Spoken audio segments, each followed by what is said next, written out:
Parce qu'il y a quelqu'un qui t'écoute, une personne qui a le privilège, ça. C'est déjà pas mal. Voilà. J'aurais préféré garder le masque, en fait, je me trouve plus beau avec un masque. Moins on en montre à partir d'un certain moment. Mais bon, il faut affronter.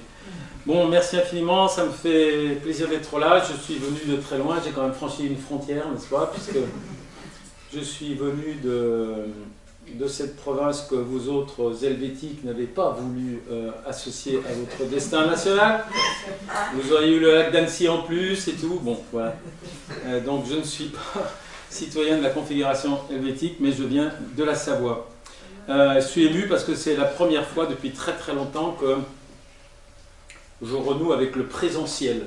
Je découvre ce mot d'ailleurs qui n'existait pas avant, mais bon, ça fait plusieurs mois que je ne me suis jamais exprimé devant un public pour les raisons que vous savez. Ce sujet, je l'aborde avec plaisir, mais avec quelques réticences qui vont donner matière à mon introduction. L'islam en Europe, ce n'est pas mon objet de travail à titre principal. Bon, ouvrons une parenthèse dans la parenthèse. Je m'exprime ici avec une ambition académique, avec une ambition scientifique.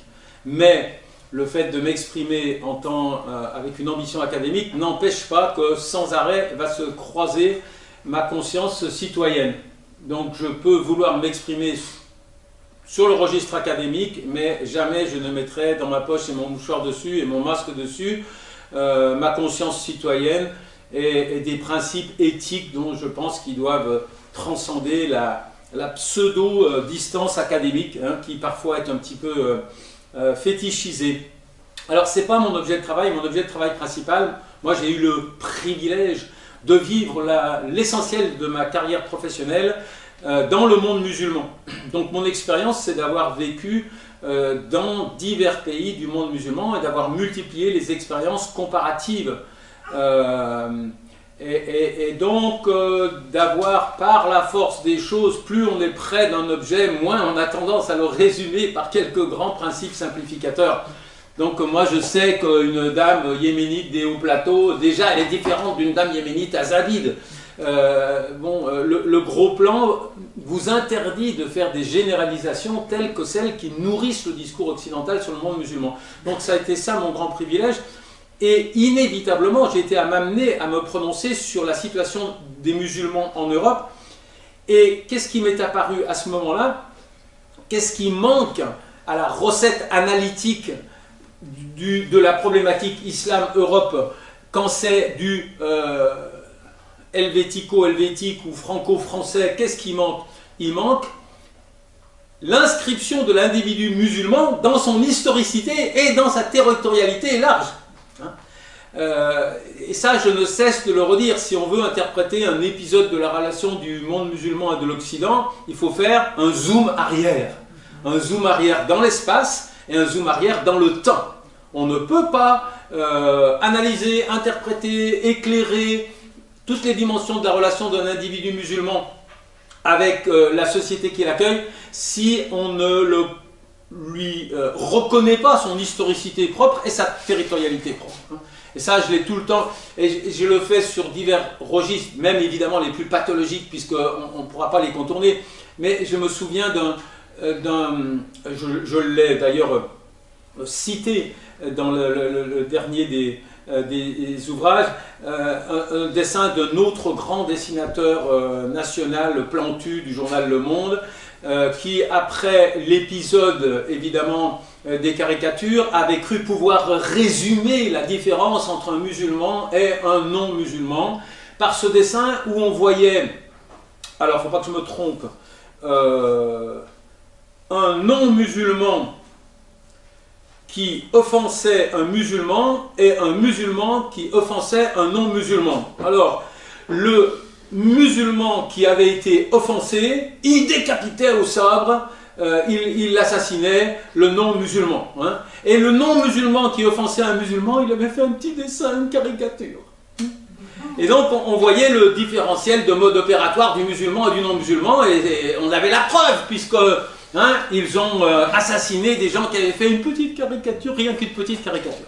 Et moi à ce moment-là, j'avais employé cette image de zoom arrière. J'ai dit, attendez, si vous voulez décrypter cet épisode-là, je veux un zoom arrière.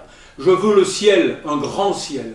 Et dans le ciel, je veux voir passer des F-16, des drones qui portent des bombes et qui vont dans la territorialité large de l'individu musulman, et on va voir que la violence n'est pas si unilatérale que ça. Lui, il va y inscrire des violences qui ont nourri sa propre montée en contre-violence. Hein. Et bien sûr, on a besoin de la temporalité longue, puisqu'on doit pouvoir remonter à d'autres interactions que la caricature et la réaction violente. Hein. Donc ça me permet de dire, bien qu'en n'étant pas spécialiste, je n'ai pas fait d'enquête de terrain sur les problématiques de l'islam en Europe, mais j'y apporte la temporalité et la territorialité longue qui sont à mon sens indispensables. J'ai un autre défaut.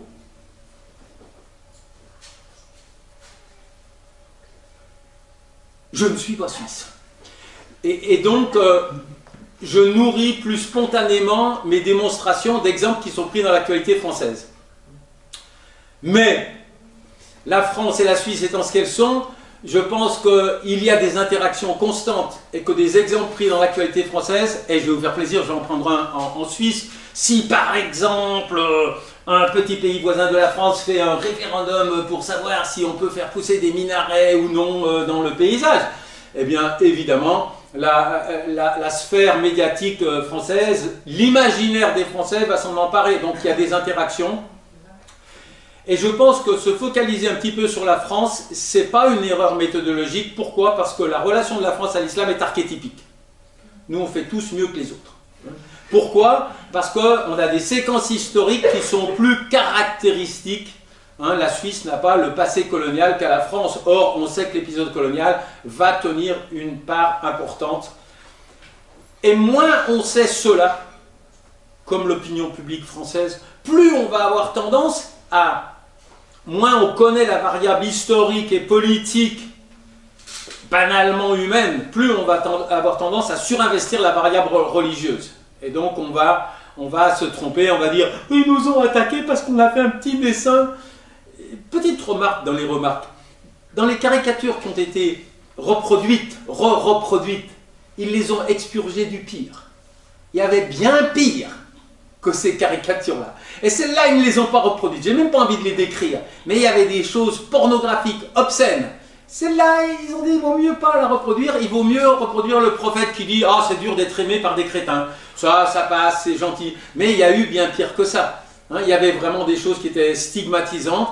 Mais moins je fais le zoom arrière, plus je vais avoir tendance à dire « On a vraiment un problème d'antinomie entre la religion musulmane et les lois élémentaires de la coexistence pacifique entre citoyens de cultures différentes. » Donc c'est relativement important de se focaliser sur une situation archétypique qui est celle de la France, donc je ne regrette pas, tout le monde fait, de ne pas être français.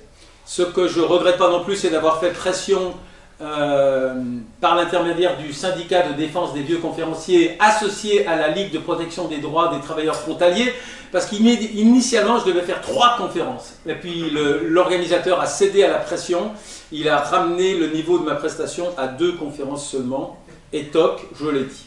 Bon.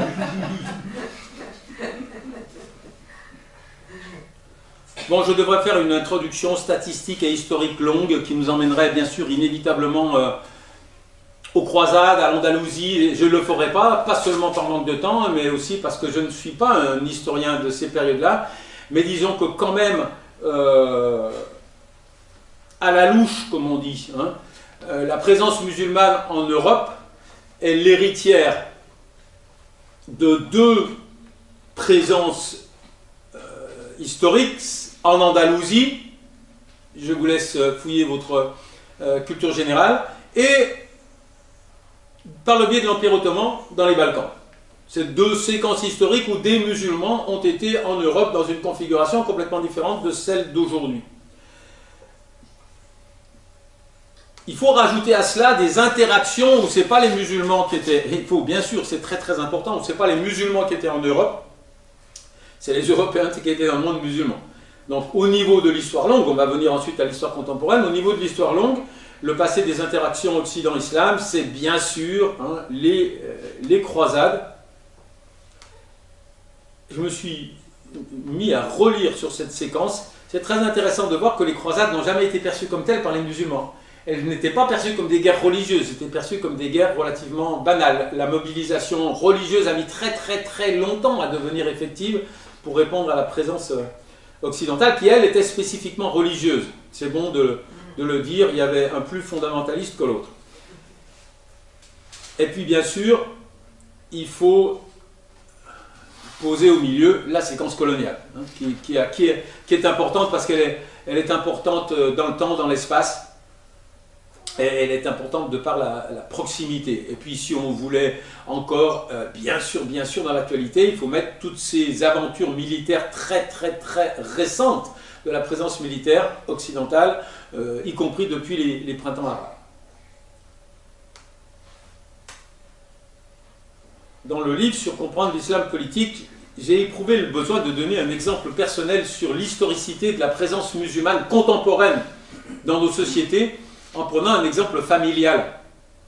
Mon cher papa, qui travaillait dans une aciérie qui était venue s'installer en Savoie, ça ressemble un peu à la Suisse, hein, des montagnes, tout ça, et des barrages, et un certain nombre d'industries polluantes sont venues s'installer dans les montagnes pour bénéficier de l'électricité, de l'hydroélectricité des barrages.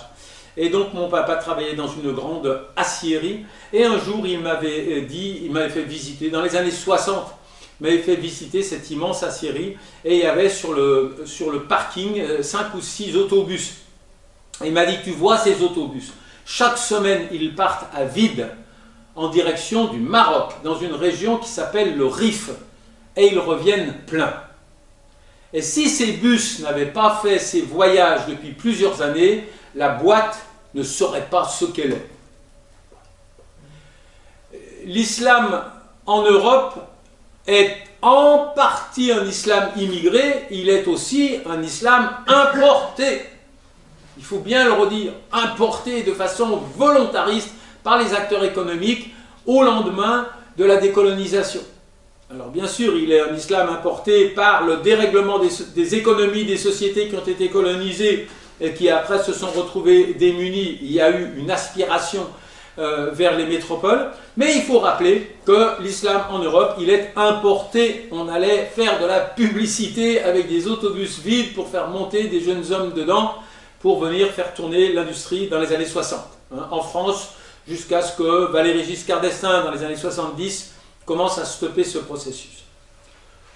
On ne va pas rentrer dans les chiffres, d'ailleurs je ne les connais pas par cœur, mais à la louche, au plus simple, on peut dire qu'il y aurait 53 millions de musulmans en Europe si, mais ça ne m'intéresse pas, on inclut la partie européenne de la Russie et de la Turquie, ce n'est pas une variable très importante.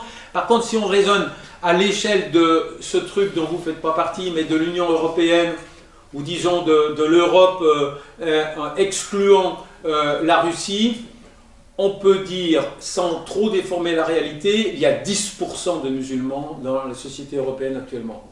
Bon, après, quelqu'un me dira 11 ou quelqu'un me dira 9, mais on est là sur une base raisonnable. La première partie de ce que je veux faire, c'est... Oui, non, au nombre de mes défauts, j'ai dit je suis français, mais je suis aussi non-musulman. Mais ce n'est pas parce que je suis non-musulman que je m'interdis de penser ou de parler de ce dont j'estime que c'est le vécu des musulmans. Mais il me paraît d'abord important de décrire ce que je considère est l'imaginaire des non-musulmans face à l'affirmation de la présence musulmane. Hein. Qu'est-ce que c'est l'islam pour l'Européen non-musulman.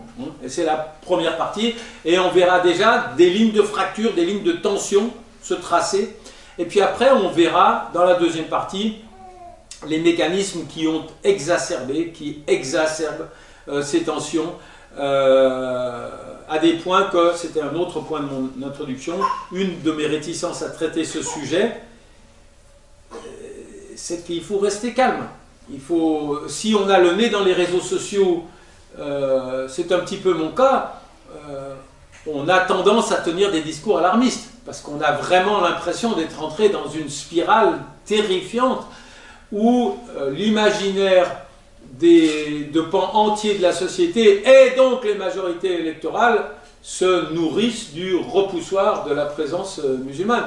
Et donc, bon, les musulmans en Europe ne sont pas dans la situation des Rohingyas, les musulmans en Europe ne sont pas dans la situation des Juifs dans les années 30, les musulmans en Europe ne sont pas dans la situation de musulmans vivant dans des sociétés musulmanes où les dérives autocratiques fabriquent des situations désespérées, telles que c'est le cas au Yémen ou en Syrie, mais c'est pas parce que c'est pire ailleurs où ça a été pire qu'on n'a pas le droit de se considérer comme alarmé par tous ces signaux. Hein. Ce matin, en roulant, j'ai écouté les radios tous les 3 jours, je veux dire. Il y a un épisode, là c'était celui de la jeune leader de l'UNEF qui est allée avec un voile témoigner devant une commission parlementaire. La députée a quitté la salle alors que légalement elle avait le droit de porter le hijab. Mais demain on aura le burkini, après-demain on aura etc. etc. Donc un des défis c'est de ne pas prendre peur plus que nécessaire, de rester, de ne pas surinvestir cette écume violente de la sphère médiatique. Quand on est tout seul sur une île déserte, on n'a pas d'identité. On n'est ni un homme, ni une femme, ni un blanc, ni un noir, ni un grand, ni un petit, ni un Français, ni un Suisse. Qui vous dit qui vous êtes? Le deuxième qui arrive sur l'île. Le deuxième qui arrive sur l'île, si c'est un phoque, vous êtes un être humain, il est un animal. S'il est africain, vous êtes européen. S'il est grand, vous êtes petit, etc., etc., etc. C'est dans la relation avec l'altérité que se forment les mécanismes de l'identité. D'accord? Qui c'est le musulman en Europe maintenant? C'est l'autre. Celui qui nous dit celui qui dit aux non-musulmans qui ils sont. C'est l'autre en chef. Pendant un certain temps, pour des Français, ça peut être l'allemand, le britannique. Après, ça a été... Aïe, aïe, aïe. Là, on voit que le conférencier, il y a longtemps qu'il n'a pas travaillé. Sinon, il saurait qu'il doit éteindre son téléphone.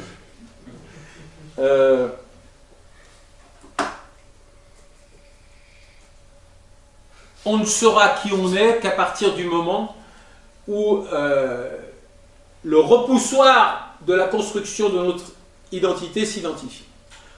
L'autre n'a pas toujours été, après avoir été allemand, anglais, n'a pas toujours été musulman. Il a été pendant un certain temps arabe. Le repoussoir de l'altérité a été longtemps ethnique. Dans mon enfance, on ne parlait pas des musulmans. Même pour les stigmatiser, on stigmatisait les arabes. C'était l'appellation englobante. Et donc il est très intéressant de voir que l'identité s'est déplacée de la référence ethnique à la référence religieuse. D'accord? Mais l'autre, celui qui nous dit qui on est, c'est le musulman. Bon. Malheureusement ou heureusement, cet autre, c'est pas n'importe quel autre. Il vient pas de la planète Mars. Hein? Il vient d'une histoire partagée. Et cette histoire est ce qu'elle est. C'est pas n'importe quel autre. C'est un autre sur lequel nous avons un passé de domination. Extrêmement important à comprendre. Cet autre est quelqu'un sur lequel nous avons été en situation d'hégémonie politique, culturelle, économique pendant toute la phase coloniale. Donc l'islam, c'est la culture de l'autre, de cet autre en particulier, mais ce n'est pas n'importe quelle culture. C'est une culture où la variable religieuse tient une place plus importante que dans la culture de la société qui accueille ou qui reçoit, ou qui refuse d'accueillir et de recevoir. De la culture du pays de destination. La culture de l'autre musulman, c'est une culture où la variable religieuse tient une place, rien d'extraordinaire, tient une place comparable à celle qu'elle tenait dans cette société européenne, au Portugal, en Pologne, en Italie. Croyez-vous que vous auriez toléré des caricatures même jusqu'à ce jour, des caricatures de la Vierge Marie ressemblant à celles qu'on a publiées du prophète Mahomet en disant « liberté d'expression ». Bien sûr que non. Mais disons qu'il s'est produit un processus de déchristianisation en Europe qui ne s'est pas produit. On en dira peut-être un petit mot, parce qu'on dit les musulmans qui abandonnent l'islam. Il y a un livre qui vient de paraître, qui est relativement intéressant. Et il faudra en parler. Mais disons que cette culture de l'autre est beaucoup plus religieuse que la culture dominante de la société d'accueil.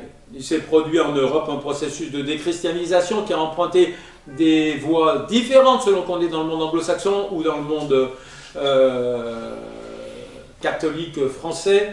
L'itinéraire de la séparation relative avec l'Église se passe d'une certaine manière dans le monde français révolutionnaire. Pourquoi? Parce que l'Église a été associée à l'exercice du pouvoir absolutiste par la monarchie, et donc pour être révolutionnaire, pour se moderniser, on devait quelque part obligatoirement devenir anti-religieux, au moins anti-Église. Et anti-Église et anti-religion, on ne faisait pas tellement la différence. Et ça, c'est important de le savoir, même s'il ne faut pas le surdéterminer. Bien sûr, c'est la culture de l'autre, pas n'importe quel autre, pas n'importe quand, pas n'importe où. Pendant des décennies, nous avons construit des cathédrales dans les capitales du monde musulman. Aujourd'hui, les musulmans veulent prier dans nos caves et des fois même en sortir pour construire des mosquées. Mais disons, la rencontre ne se fait plus. Notre relation à l'islam n'était pas la même quand nous construisions Notre-Dame d'Afrique sur les hauts d'Alger qu'aujourd'hui, que les musulmans sont dans une enceinte que nous considérons comme historiquement de tradition chrétienne et qui veulent s'affirmer. Donc c'est très très important. Notre relation, notre perception de l'islam, quand nous étions en situation d'hégémonie sur les situations musulmanes de la périphérie coloniale de l'Occident, n'était pas du tout la même. Lors de l'exposition universelle de 1930 à Paris, les musulmans, la peur de l'islam, évidemment. Nous étions en situation d'hégémonie, la culture musulmane était folklorisée, elle était réduite au thé à la menthe et à la chaussure pointue, pour mieux souligner l'incontournable centralité de notre culture, de la culture qui était hégémonique et dominante. Et maintenant, eh bien, c'est un mécanisme différent. Et donc, va se produire un dysfonctionnement. Alors, ce dysfonctionnement dans la rencontre de deux cultures ou de deux religions se produit des deux côtés. Un dysfonctionnement qui va être que on va dénier à une autre culture, au nom de la forme du chapeau du monsieur qui est en face, je vais lui dénier la capacité d'être un mec bien. Parce qu'il a un chapeau qui n'est pas de la même forme. Cherchez l'erreur, elle est apparente, elle est évidente.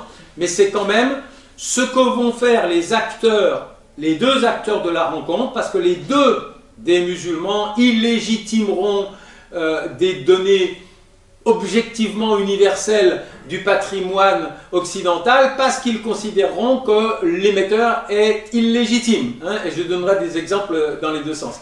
Mais disons, ce qui va se produire, c'est que les acteurs en présence vont nier à l'autre la capacité à participer au progrès humain en appliquant les valeurs universelles, parce que le matériau symbolique qu'il mobilise pour affirmer la légitimité de ces valeurs au sein du groupe n'est pas le même qu'eux, qu'on ne respecte pas particulièrement.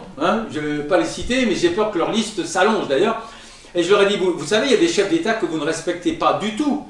Et qu'est-ce que vous diriez si je vous disais l'islam n'a pas de valeur? La preuve en est le comportement de tel et tel et tel et tel chef d'État. Qu'est-ce que vous me diriez? Vous me diriez, ah non, l'islam a des valeurs, mais ces chefs d'État ne les connaissent pas, ne les respectent pas. Donc d'accord, on aura toujours ça, à mon avis, ce qui sépare les deux appartenances, c'est que c'est pas l'islam et la chrétienté, c'est la capacité des individus à respecter les valeurs humanistes qui existent dans chacun de leurs traditions héritées. Et je prends souvent le même exemple, je dis en 1900, prenons la justice sociale, dont je considère qu'elle est une valeur universelle. Si je suis un communiste soviétique dans les années 50, je pratique la justice sociale parce que Lénine ou Staline a dit. Si je suis un catholique italien, je pratique la justice sociale parce que Jésus. Si je suis un musulman, je pratique la justice sociale parce que il m'est dit dans mon héritage religieux que. D'accord? À la fin de la journée, il y a un dénominateur commun, c'est la justice sociale, et on comprend bien l'aberration qu'il y a à s'opposer à quelqu'un parce qu'il pratique la justice sociale au nom d'un héritage qui n'est pas le mien propre. Parce qu'il ne mobilise pas le même capital, les mêmes références culturelles comme moi pour mobiliser. Alors ce malentendu-là, c'est celui qu'on va retrouver tout le temps, au cœur de la suspicion entre les appartenances religieuses au sein des sociétés européennes. La société d'accueil va dénier aux nouveaux venus sa capacité à respecter les valeurs humanistes parce qu'il les légitime avec un capital culturel, en l'occurrence religieux, qui est différent du sien. Et on ne fait pas la différence, on ne veut pas aller voir qu'on peut avoir adhéré à des dogmes différents. Ce qui compte, c'est est-ce qu'on est capable de débarrasser les ordures ensemble? Est-ce qu'on est capable de faire fonctionner la cité ensemble? La réponse sera toujours oui. Moi, j'ai souvent été associé, on m'a demandé de participer au dialogue des religions. Alors, je vais peut-être choquer certains d'entre vous. Je déteste cet exercice. Pourquoi? Je n'y crois pas. Pourquoi? Parce que je crois que des dogmes religieux, c'est un peu comme des œufs. On peut les rapprocher, mais pas trop, sinon ils se cassent. Le dogme ne se négocie pas. Donc je ne vais pas essayer, si tant est que je sois chrétien, je ne le suis plus vraiment, mais je ne vais pas essayer de convaincre un musulman de reconnaître que Jésus a une dimension divine. Non, l'inverse, je ne vais pas l'accepter. Ce qui va m'intéresser, c'est avec un musulman dans la cité, qu'est-ce qu'on peut faire ensemble? Et on va voir 90% du programme de la journée, on peut le faire ensemble. Mais ça, il faut le garder présent à l'esprit. La suspicion réciproque, et je peux vous donner des exemples. Bon, il y en a un que j'emploie tout le temps, je ne pense pas que je fasse une conférence sur ce sujet, mais pour le prendre dans le, si j'ose dire, du point de vue des musulmans, c'était un trajet en Mercedes entre Jérusalem et Gaza en 94, c'est-à-dire le jour où Gaza a ouvert ses portes avec l'opération Gaza Ariha. Et le chauffeur palestinien roulait très vite et j'avais serré ma ceinture. Et quand on est arrivé, c'était obligatoire d'ailleurs de mettre la ceinture, quand on est arrivé, il n'y avait pas de checkpoint, rien du tout. Ceux qui connaissent l'entrée à Gaza maintenant, cette espèce de tunnel épouvantable, avant, boum, boum, on tournait 2 blocs comme ça. Il me dit, François, tu peux enlever ta ceinture, on est arrivé en Palestine libre. Hein? Qu'est-ce que ça veut dire? Ça veut dire une valeur universelle a été illégitimée parce que celui qui l'impose est illégitime. C'est un flic israélien. Mais on voit bien qu'il y a un déficit de... Bon, j'en ai une autre, elle est limite scatologique, mais je la cite aussi. Quand j'étais au Yémen, j'avais fait mettre ces accessoires d'hygiène qu'il y a dans les toilettes, ces petites douchettes qu'on emploie beaucoup plus naturellement, pas seulement dans le monde musulman, d'ailleurs au Japon, qu'en France. En France, nous sommes les inventeurs du bidet, n'est-ce pas? Mais, à la douchette d'hygiène. Et la dame, très franco-française, qui s'occupait des comptes du centre, m'a dit « Ça, c'est un truc pour les musulmans. Ça, c'est un truc pour les musulmans. » Un accessoire d'hygiène parfaitement universel était perçu comme illégitime parce que la première fois qu'elle l'avait vu, c'était dans des toilettes du monde musulman. Voilà, exactement. Ça, c'est au cœur des dysfonctionnements de la relation entre les musulmans et les Européens sur toute une série de questions. L'incapacité à séparer le cœur des valeurs. Qu'est-ce que c'est la valeur? La justice sociale et l'appareillage culturel qui rend légitime le respect de cette valeur au sein d'un groupe donné. Si on mélange les deux, on va à la catastrophe. Alors, bon, peut-il être des nôtres? Vous connaissez tous, non peut-être pas, la chanson « Il est des nôtres, il a bu son verre comme les autres hein ». Eh bien, peut-il être des nôtres, celui qui ne boit pas son verre comme nous autres? Voilà, avec évidemment, hein, pas du thé. Hein. Voilà. Peut-il être des nôtres, celui qui ne boit pas? Ben oui, il peut être des nôtres. Ça n'affecte pas la sociabilité. Le principe, la valeur de la sociabilité n'est pas affectée par le contenu du verre.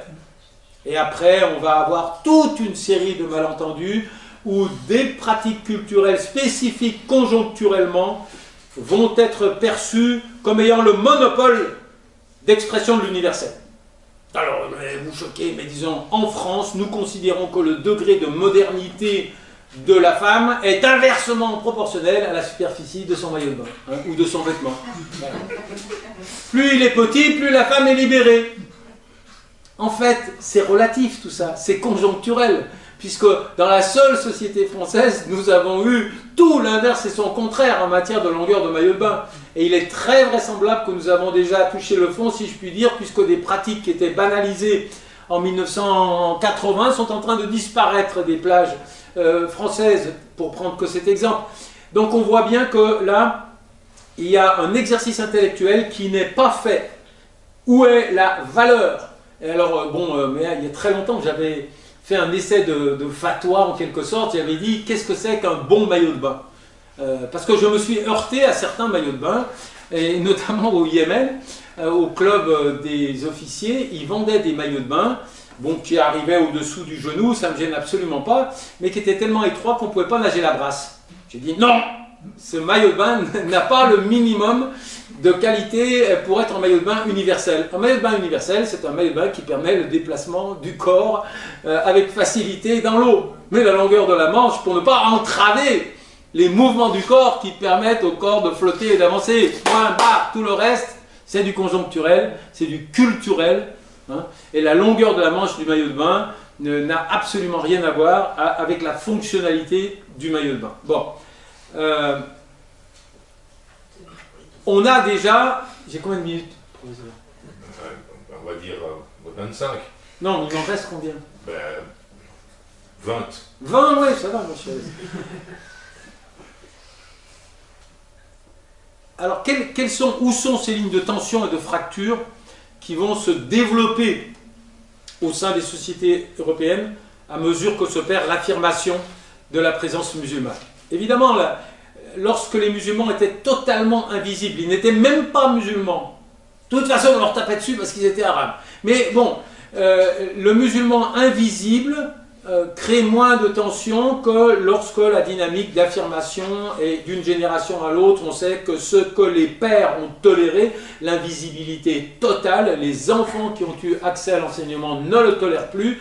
Et donc on a inévitablement une dynamique qui est de revendiquer les droits les plus légitimes qui sont ceux de toutes les autres composantes du tissu national.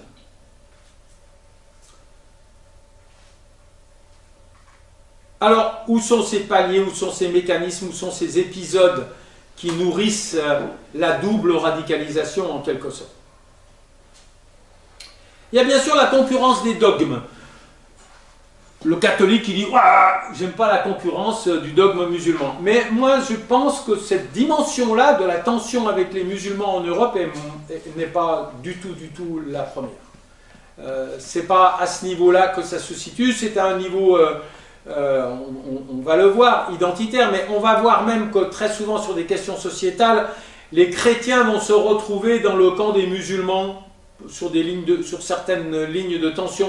Je ne crois pas que le ressort principal des difficultés d'affirmation des musulmans en Europe soit la concurrence des dogmes dénoncés par les milieux religieux chrétiens. Les laïcs, les non-religieux sont en fait beaucoup plus virulents. Hein.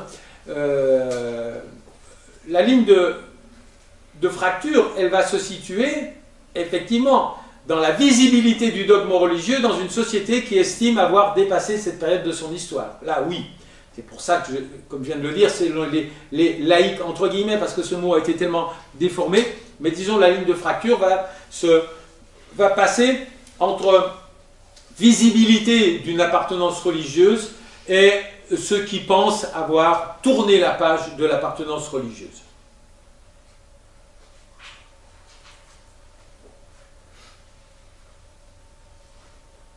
Bien sûr, le second grand pilier, je pense avoir dit l'essentiel des raisons pour lesquelles les sociétés européennes se crispent. Hein. Donc ma liste du point de vue concurrence des dogmes, résurgence du religieux dans l'espace public est limitée. Et bien sûr, il faut y ajouter un énorme compartiment. C'est ce qu'on va appeler le terrorisme islamique, c'est-à-dire moi, ce que j'appelle un certain nombre de contre-violences qui vont toucher les sociétés européennes et qu'on ne peut pas comprendre si on ne fait pas le zoom arrière que j'ai évoqué tout à l'heure. Mais disons, du point de vue des sociétés européennes, l'argument massu, bien sûr, va être le terrorisme islamique.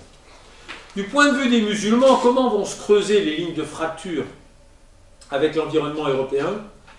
Il y en a un qui rejoint ce que j'ai dit tout à l'heure. L'individu musulman doit être saisi dans sa temporalité, dans sa territorialité large, c'est-à-dire on doit quand même savoir ce qui se passe au sud de la Méditerranée, ce qui s'y passe aujourd'hui, ce qui s'y est passé hier. Et donc, une des variables qui vont rendre nerveux un certain nombre de musulmans européens, c'est ce qu'a fait et ce que fait le pouvoir politique de leur pays d'accueil dans la région d'origine de leurs ancêtres. Ce sont les politiques étrangères, de la France dans le monde musulman, dans le passé et dans le présent. Il va se creuser des différences de perception. Évidemment, l'archétype, c'est la décennie noire en Algérie. Où, je vais caricaturer un petit peu, mais enfin, où des commandos de la mort constitués par des militaires qui veulent rester au pouvoir parce qu'ils ont perdu les élections vont massacrer des pans entiers de la population, et où le pouvoir français va les soutenir au nom de la laïcité.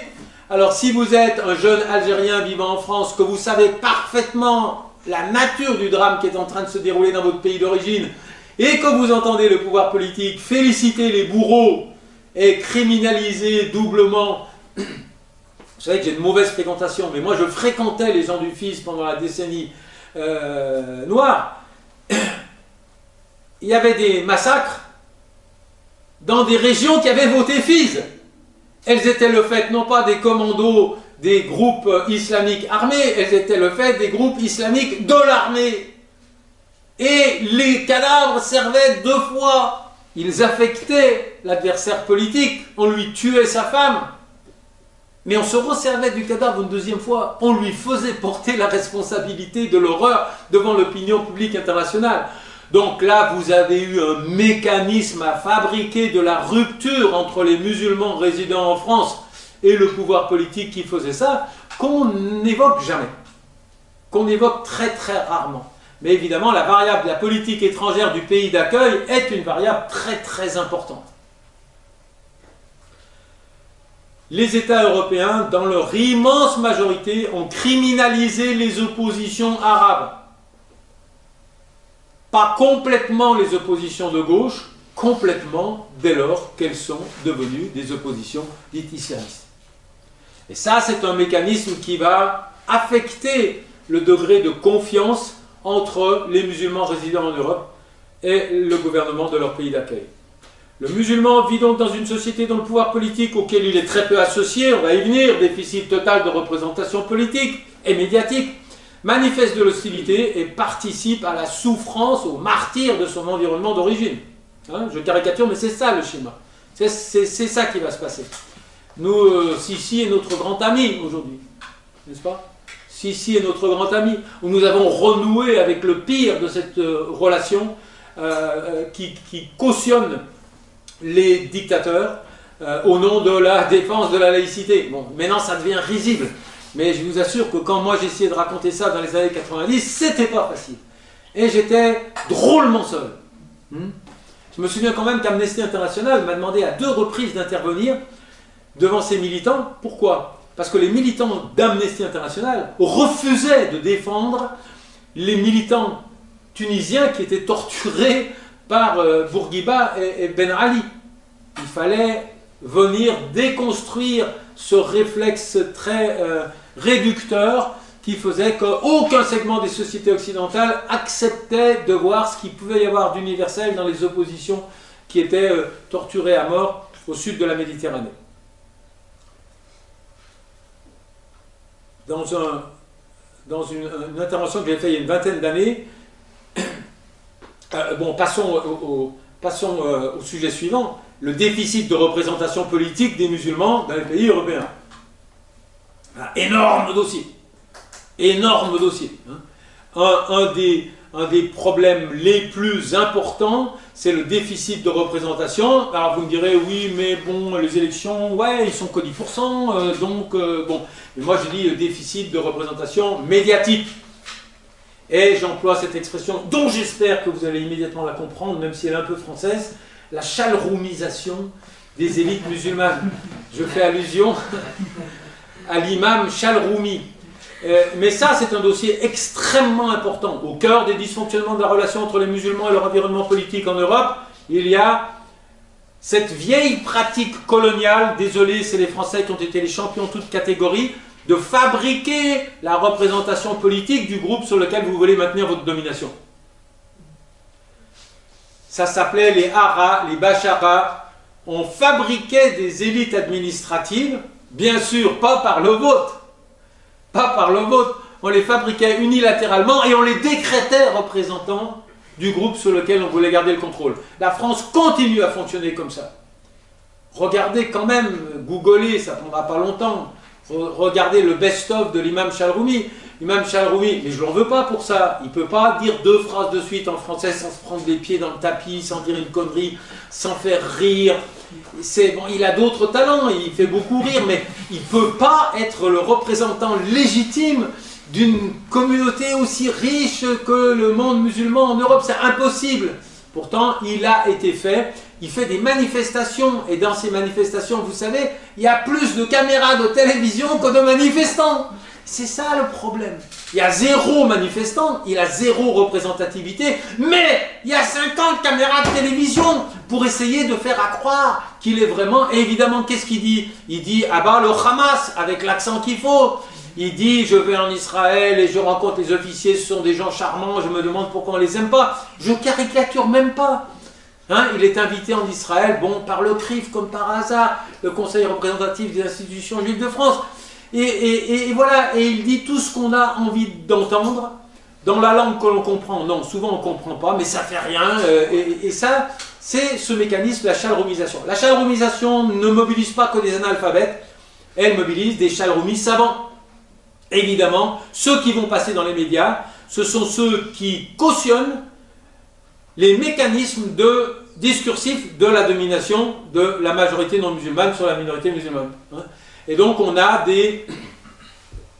la maladie de l'islam. Si vous expliquez les dysfonctionnements des sociétés européennes dans leur relation au monde musulman de façon unilatérale, en disant c'est parce qu'il y a une maladie de l'islam, c'est un livre d'Abdel Wahhab Meddeb, Allah yarhamou, mais je n'ai pas changé d'avis à son égard parce qu'il nous a quittés, et vous aurez toute une catégorie de chalroumis savants, c'est-à-dire qui vont venir employer, cautionner une lecture essentialiste des difficultés générées par l'affirmation de la présence musulmane en France.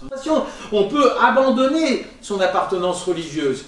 Où ça commence à devenir critiquable, c'est lorsque ce phénomène qui est complexe, et je suis content, il y a un livre intéressant qui est sorti malheureusement chez l'Harmattan, mais qui a étudié d'un point de vue académique le paysage des musulmans européens qui quittent leur religion. Bon, il y a des raisons multiples, variées, comparables à celles qui ont fait que je n'ai plus un sentiment religieux très fort, mais évidemment différentes aussi, parce que moi, quand je me suis distancié de mon éducation religieuse, je le faisais dans un environnement où en gros tout le monde faisait pareil, personne ne m'empêchait de le faire. Et personne n'était là pour m'empêcher d'entrer à l'église. Alors que ceux qui quittent leur appartenance musulmane dans le turmoil, dans la machine à laver de l'affirmation de l'islam en Europe, bon, ils abandonnent un peu le bateau dans la tempête, mais disons, ils ont le droit. Où on peut s'étonner quand même, c'est l'instrumentalisation de la petite frange, parce que je peux abandonner ma religion sans éprouver le besoin de dire « je l'ai abandonné parce que c'était le pire de tout et j'ai dit... » Non. Mais évidemment, ceux qui vont passer dans les médias, ceux qu'on a littéralement fabriqués comme porte-parole, c'est ceux qui permettent de dire à la fachosphère « vous voyez que l'islam est mauvais, la preuve, nous avons trouvé une femme et un homme qui étaient musulmans et qui vont vous dire toutes les raisons qu'ils partagent avec nous de le trouver mauvais. » Et c'est là que nous avons évidemment un nouveau dysfonctionnement de la représentation politique des musulmans. Alors, je pense que c'est bien que la personne qui m'a précédé à la tribune ait rappelé l'importance, et tu en as parlé aussi, de la votation, du vote. L'autre jour, j'ai fait une conférence un petit peu dans les mêmes termes, avant le confinement, donc c'est déjà très très vieux.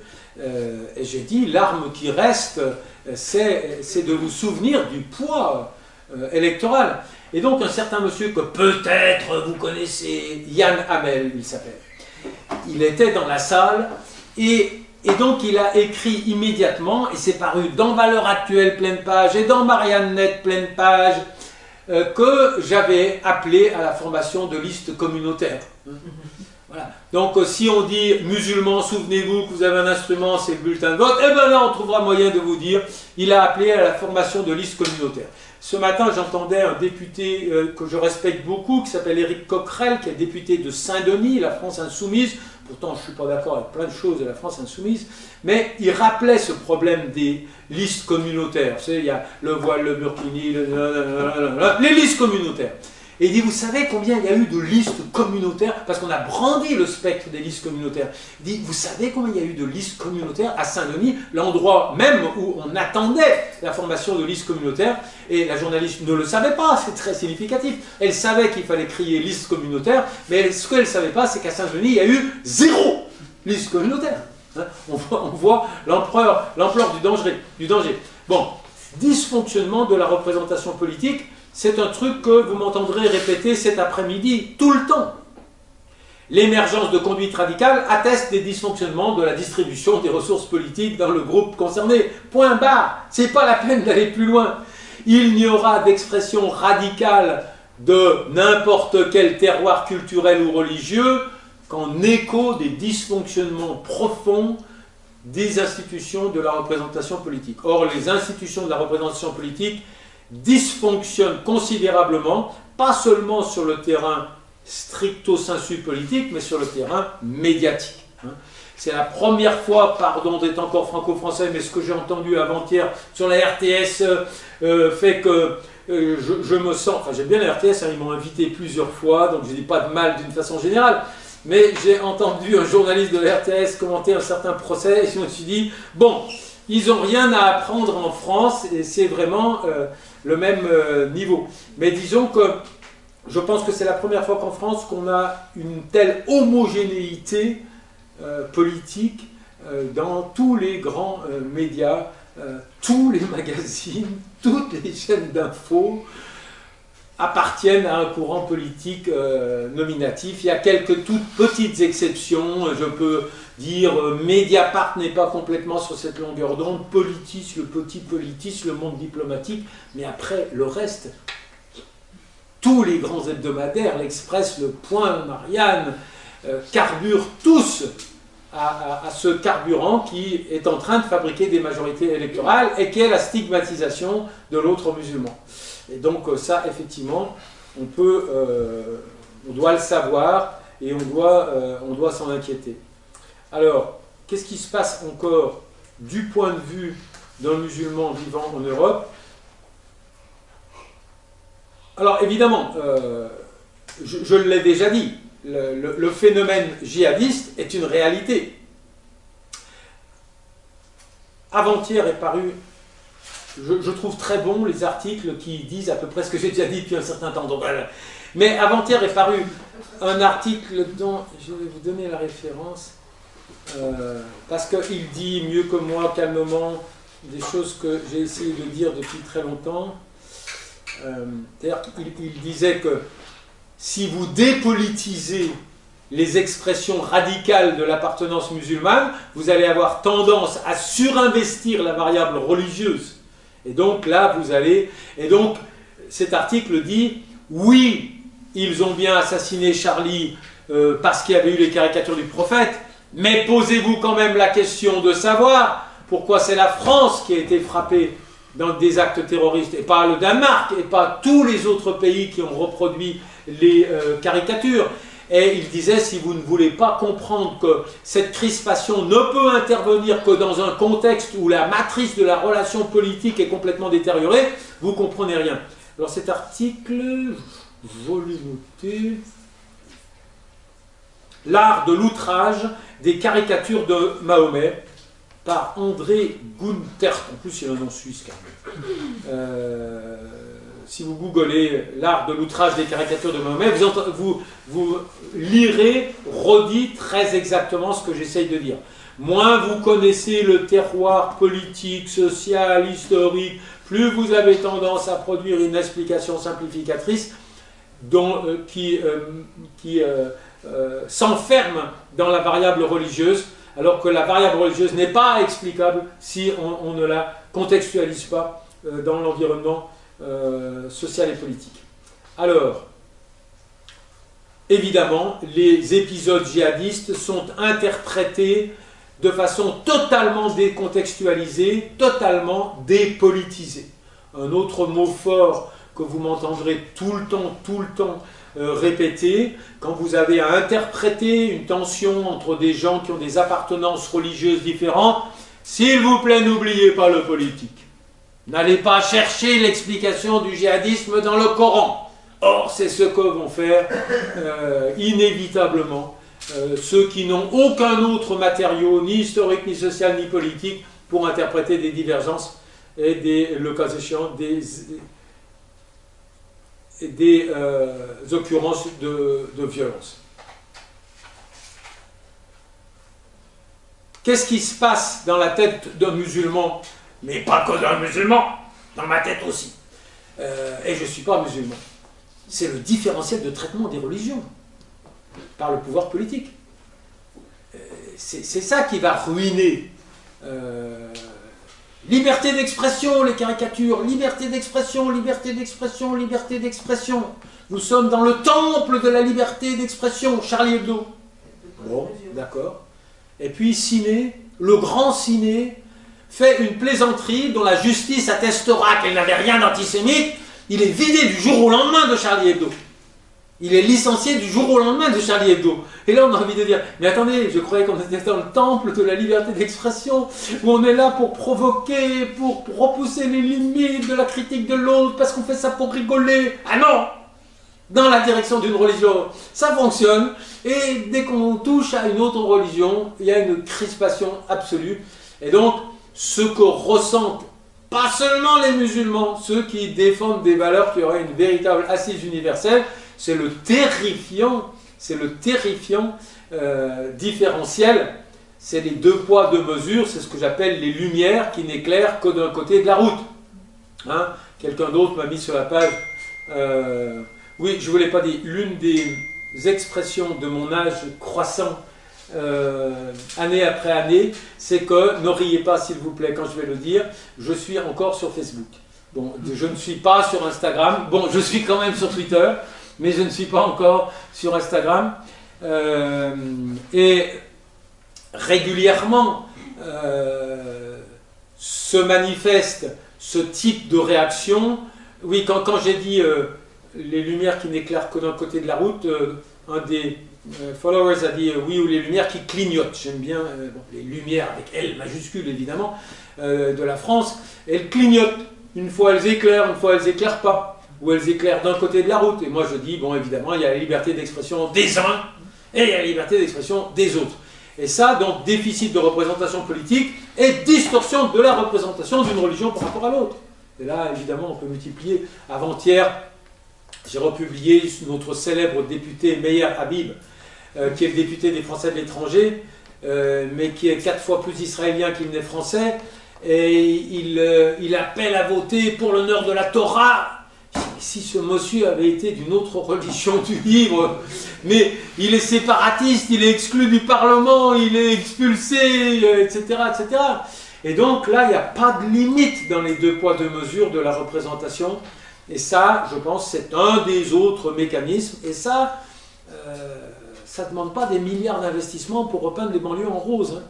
Parce qu'il y a des mesures de répartition des ressources économiques qui sont extrêmement coûteuses. Mais non, la représentation médiatique, c'est quelque chose qu'on peut changer d'un claquement du doigt en rétablissant un certain nombre d'équilibres qui ont complètement disparu de la représentation des musulmans. Moi, j'avais donc traitement différencié des deux religions musulmanes. J'avais fait un recensement de toutes ces étapes. Et je pense que vous les connaissez mieux que moi. Tous les 2 mois, il y a un nouveau terrain d'affirmation. Ah non, il y a encore un terrain sur lequel des tensions apparaissent entre les musulmans et des dynamiques sociétales, mais je vais y répondre en disant que ces tensions n'apparaissent pas entre les musulmans en tant que musulmans, elles apparaissent entre les musulmans et certaines dynamiques de la société en tant que croyants. Et donc là, on va retrouver souvent la PMA, l'ultra-banalisation de l'homosexualité. On va retrouver les mêmes tensions, pas seulement entre les musulmans et la société, mais entre les croyants. Et là, c'est là qu'on va retrouver certaines convergences entre les musulmans et les chrétiens. D'accord? Mais c'est aussi un terrain sur lequel peuvent s'expliciter, se nourrir certaines tensions. Voilà, le traitement différencié des deux religions musulmanes et juives, j'ai dit le mot, ça c'est en termes de représentation politique, en termes de présence dans les médias. Bon, lisez, écoutez le discours de Meir Habib dans sa circonscription électorale. Imaginez un instant que ce garçon ait été musulman, la France entière se serait levée pour l'expulser de l'espace public. Et c'est ça qui fait des dégâts, à mon sens.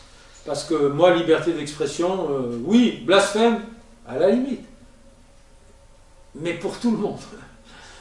Dès lors qu'il y a un différentiel de représentation, la valeur ne fonctionne plus, hein, elle devient un instrument. Bon, j'avais prévu de m'arrêter à peu près là, je crois qu'on est dans les temps, hein, sans faire de conclusion. Si on doit faire une conclusion, c'est... nous sommes indiscutablement dans une conjoncture difficile et nous devons indiscutablement réfléchir sereinement aux moyens d'en sortir. Merci infiniment. Merci. Bonjour. Un bémol et une question. Vous avez dit que Genève vous avait rejeté en tant que Savoyard, mais il me semble que ça a été réciproque parce que la votation de Napoléon III a fait que vous avez choisi de rester en France plutôt que d'aller en Suisse, si je me trompe. Allez, j'admets tout, j'admets tout. C'est une petite pique, mais je l'ai mal documenté, donc il vaut mieux pas que je résiste. Ouais, ouais. On a raté cet épisode. On a raté cet épisode.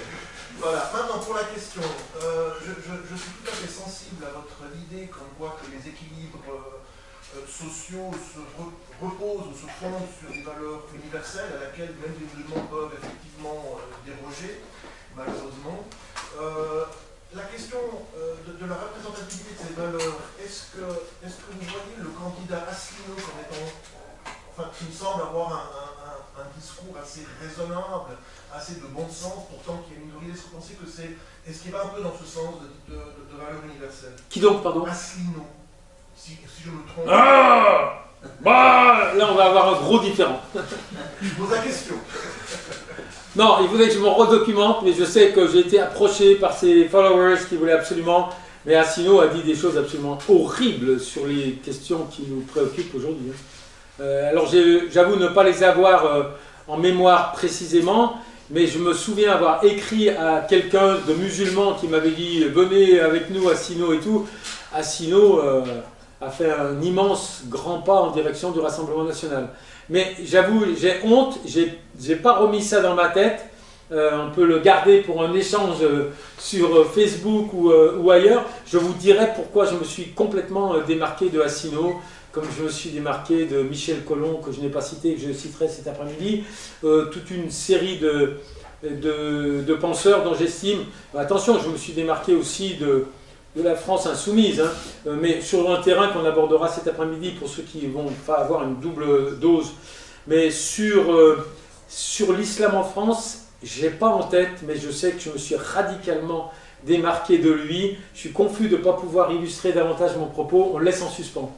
Peut-être dès cet après-midi, si vous êtes là, j'aurai trouvé une réponse. Autrement, les valeurs universelles, quelle représentativité politique française? Il n'y en a aucune. Mais les valeurs, on les a toutes. Le problème, c'est qu'on n'est pas capable de les appliquer, de les respecter.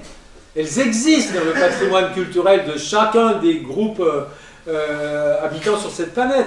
Une autre façon de prendre les choses, que je cite souvent, que j'ai cité déjà il y a 15 ans, du temps de Chirac et de Blair. Hein, Chirac, Blair. Chirac et Blair se rencontrent et ils disent l'Europe et l'Amérique ont des valeurs communes, elles ont donc des guerres à mener en commun. Déclaration d'une grande banalité, ça devait être dans les années Chirac et tout, et moi j'ai dit « Ah, mais contre qui? Contre qui? Quel est le non-dit de cette formule? Que tout le reste de la planète n'a pas ces valeurs humanistes nobles. » Et ça, c'est le grand problème de la déformation de la perception intellectuelle, c'est notre incapacité à croire quelqu'un qui a des codes culturels différents des nôtres, capable, je dis pour faire simple, d'être un mec bien, capable d'avoir les mêmes valeurs humanistes que le reste de la planète. Et donc, quand Blair et Chirac disent « nous allons mener des guerres en commun », parce que nous avons les mêmes valeurs, le sous-entendu, c'est que tout le reste de la planète n'a pas ces valeurs. Hein. Donc pour moi, mon intime conviction, moi, quel est le privilège que j'ai eu? C'est de vivre dans des environnements totalement exotiques. Et petit à petit, j'en suis arrivé à cette conclusion extrêmement simple. L'habit ne fait pas le moine. Un monsieur peut avoir un chapeau pointu très bizarre, parler une langue à laquelle je ne comprends rien, manger des trucs loufoques, chanter des chansons pas drôles et être un mec bien. C'est-à-dire, les codes culturels n'anticipent pas sur la capacité d'un individu à avoir. Il va les exprimer de façon différente des valeurs qui sont identiques aux miennes. Mais il faut prendre le temps d'aller s'en apercevoir. Il faut prendre le temps d'aller sur le terrain pour voir qu'en quelque sorte, sous le voile, si j'ose dire ainsi, il peut y avoir une humanité qui n'est pas en antinomie avec ce que je considère comme étant le socle de ce que je défendrais. Attention, je n'ai pas dit qu'il n'y avait pas des gens de par le monde qui avaient des valeurs ou des pratiques auxquelles je ne pouvais pas adhérer. Et sur le terrain du voile, je le dis de façon très explicite.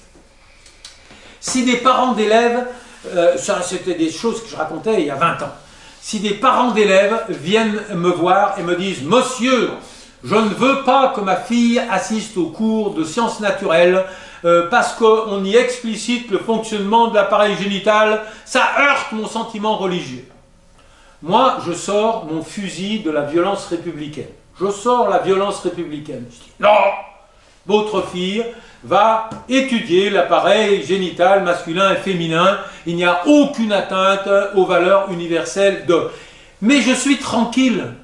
Je sais que si je fais ça, si je dis ça, 90-95% des musulmans seront dans mon camp, seront avec moi, seront avec la violence républicaine, d'accord? Mais je ne nie pas qu'il puisse y avoir, y compris au sein de la communauté musulmane en Europe, des comportements avec lesquels je ne peux pas être en accord. Même au nom de la diversité culturelle. Il y a des limites, c'est ce que j'ai appelé le minimum universel de modernité. Hein. C'est le maillot de bain. J'ai dit, bon, voilà, si un maillot de bain, au nom de la pudeur, m'empêche de nager la brasse, je vais sortir ma violence républicaine. Mais je sais très bien qu'au bout de 10 minutes de conversation, j'aurai 90% des tenants du maillot de bain qui empêche de nager qui seront avec moi. D'accord? Donc on va toujours remonter aux racines de la valeur et séparer ce qui est de l'ordre du culturel, du symbolique, de ce qui peut être une entrave à la pleine réalisation de ce qui est véhiculé par la valeur. Me suis-je fait comprendre? Oui, je ne sais pas. Moi, j'aurais bien voulu comprendre pourquoi en France, c'est toujours un problème. Je veux dire, chaque fois chez les politiques, je ne parle pas des gens, mais les politiciens, pourquoi c'est un tel problème? Alors, si votre question est très générale, je dirais, pour les raisons que j'ai évoquées depuis ce matin que je suis rentré dans la pièce, mais si elle est plus précise, est-ce qu'il y a une spécificité française? Oui, il y a une spécificité française. Par rapport, on va aller très très vite. À Londres, le mec, il a un turban sur la tête, j'ai dit, non, Khan, il n'a pas un turban. Mais le maire est musulman. Au Canada, le ministre de la Défense, il a un chapeau pointu sur la tête avec un turban. Il y a une spécificité française historique. Quand les anglo-saxons se sont trouvés devant la question, est-ce qu'un type avec un turban et une barbe peut devenir un bon flic? Ils ont dit oui. Ils ont répondu oui. Les Français ont répondu non. Les Français auraient répondu non. Hein? Et ça, et pareil, bien sûr, en 2005, j'étais en Australie. En 2005, il y a eu les émeutes en France, les émeutes de banlieue, mais il y a eu un épisode en Australie qui était très significatif de la spécificité des Français. Dans la banlieue de Sydney, l'ouverture d'une ligne de tram ou de bus a fait que, comment on dit des Arabes quand on veut les stigmatiser en australien, on dit des Libs. Libs, ça veut dire des Libanais. Pour dire bougnoul, on dit Libs, des Libanais. Donc des Libs sont venus se baigner sur une plage qui n'était pas fréquentée par des Libs. D'accord? Ça a donné lieu à plusieurs échauffourées, pas émeutes, mais disons échauffourées, et le gouvernement s'est penché sur la question. Regardez la différence entre un gouvernement anglo-saxon, et on pourrait aller en Nouvelle-Zélande, au Canada, on a la même disposition d'esprit, Trudeau. Les Australiens ont pris le problème avec quand même infiniment plus de hauteur que les Français. Ils ont dit, bon, voilà, il y a un déficit de légitimité des musulmans au sein du noyau culturel de l'Australie. Oh, eh bien, on va arranger ça. Quel est le noyau culturel, le symbole? Pour les Français, ce serait le camembert, la baguette de pain, le kilt de rouge et tout. Pour les Australiens, c'est le sauvetage en mer. C'est un pays nautique. Au cœur symbolique des fonctions valorisées au sein de la culture australienne, il y a ceux qui se jettent à l'eau avec une planche et ils vont sauver ceux qui se noient. Et ils ont dit le problème, c'est qu'en Australie, on n'a pas un musulman, on n'a pas une musulmane qui participe à cela parce que il y a le problème du maillot de bain. Qui a inventé le burkini dans sa forme nouvelle avec le textile? Ce sont les Australiens. La réponse des Australiens aux émeutes de Sydney en 2005, ça a été le burkini. Ils ont fabriqué et diffusé le burkini pour que des sauveteuses nageuses musulmanes puissent être vues participant à cette action extrêmement valorisante. Les Canadiens, qu'est-ce qu'ils ont fait? Ils ont été voir une femme voilée, ils lui ont dit « Vous êtes sûr que vous ne voulez pas rentrer dans la police montée ?» C'est vrai, ça s'est passé exactement comme ça. Symbole, cœur culturel du Canada, la police montée. Les Français, ils auraient fait quoi? Ouh, jetez-moi ça de là. Elle ne peut pas s'approcher d'un cheval, ça va lui faire peur, elle a un voile. D'accord? Les Canadiens ont dit, madame, mesdames, mesdemoiselles, venez participer à la police montée du Canada. Et ça s'est fait. Donc vous voyez, il y a bien une spécificité française. D'où vient cette spécificité française? Je l'ai déjà évoquée. Elle vient, enfin c'est un prétexte. C'est un prétexte. Pourquoi les féministes françaises du genre catégorie Badinter, c'est-à-dire vraiment, on peut difficilement faire plus caricatural. Pourquoi ne tolère-t-elle pas qu'une femme portant le voile puisse participer à la dynamique de libéralisation, de défense des droits de la femme? Parce qu'elles ont le logiciel de la Révolution française. Pour s'affranchir de la dictature royaliste, il fallait lutter contre l'Église. Donc on ne peut pas être moderniste si on n'est pas anti-Église, c'est-à-dire anti-religieux. Et ça, disons, c'est le logiciel intellectuel qu'elle sort. On sait bien que ça n'est qu'un vieux prétexte. Mais disons, oui, il y a une spécificité française qui tient à la relation aux religieux dans l'espace public, qui est aux États-Unis, sur le dollar, c'est écrit « In God we trust ». La relation aux religieux dans l'espace public n'est pas du tout celle qu'elle est dans l'espace français de notre fameuse laïcité. D'accord? La présence du religieux dans l'espace public ne pose pas un problème. Souvent, je rappelle une des raisons pour lesquelles peut-être c'est Londres qui a eu les Jeux Olympiques et Paris qui les a perdus quand Londres les a eus, je ne sais plus quand, 5 ans, 10 ans, tout ça. La communication de Londres, la communication de Paris, c'était « Venez chez nous !» kilt de rouge, baguette de pain, béret. Hein. Et Londres, la communication, c'était « Venez chez nous !» Une femme voilée, un sikh, un noir, etc. La communication était beaucoup plus universelle. Nous n'étions pas, nous les Français, très spécifiquement. Une fois, j'ai même écrit « Montrez-moi sur TV5 une seule femme voilée ». Il y avait un jingle supposé montrer la diversité de l'audience de TV5, chaîne internationale française. Il n'y avait pas une femme voilée dans le jingle montrant la diversité. Ça a été, je pense, corrigé depuis. Mais à un moment, c'était absolument extraordinaire. Donc oui, la spécificité française vient de là. Elle est exacerbée par la variable coloniale. dans la tête encore, bon, Macron il dit la colonisation, j'ai pas connu, tout ce qui n'a pas vécu considère que ça n'existe pas, mais disons dans l'imaginaire des Français, la période coloniale, la domination sur l'Algérie et le Maghreb joue un rôle beaucoup plus important que dans d'autres sociétés où il n'y a pas ce paradigme historique. C'est pas une excuse, hein. Les Anglais, ils avaient aussi beaucoup de colonies, non? C'est ce que je vous dis, mais les Anglais ont résolu, la question de la diversité culturelle de façon radicalement différente. Les Anglais, face à une femme avec un hijab, peut-elle devenir policier, ils ont dit oui. Les Français ont dit non. Là, vous avez vraiment là une distinction très très claire. Très très claire. C'est pas une excuse. C'est plutôt une question personnelle sur vous. Aïe. Parce que j'ai eu une petite expérience, donc il y a 6 ans, je ne me connaissais pas encore. Et une de mes élèves qui devrait faire son travail de faire une formation avait souhaité travailler. C'est une fille qui n'était pas musulmane du tout, hein, mais qui entendait beaucoup de discours sur l'islam et qui aimerait comprendre ces discours et avait choisi quelques chercheurs et dont vous faisiez partie de ces chercheurs-là qu'elle avait choisis. Il y avait aussi Keppel, etc. Et l'élève, dans le travail, à la fin, donc au niveau de sa conclusion, elle avait remarqué que vous aviez un discours, en tout cas une lecture très différente de la situation de l'islam en Occident. Et dans ses explications, dans son travail, il disait que pour elle, c'est parce que vous avez vécu dans des territoires musulmans et c'est ça qui vous a permis de mieux comprendre les enjeux et de pouvoir analyser d'une manière plus juste. Donc c'était ça sa conclusion. C'était un travail que je devrais corriger, donc j'ai corrigé d'une manière libre parce que je ne vous connaissais pas. Est-ce que vous confirmez cette conclusion à laquelle est arrivé cet élève-là? C'est une évidence, c'est une évidence. Ce que je dis tout à l'heure, plus vous avez eu la capacité, le privilège d'observer de près la diversité, moins vous avez de chances de dire de conneries sur ce dont vous parlez.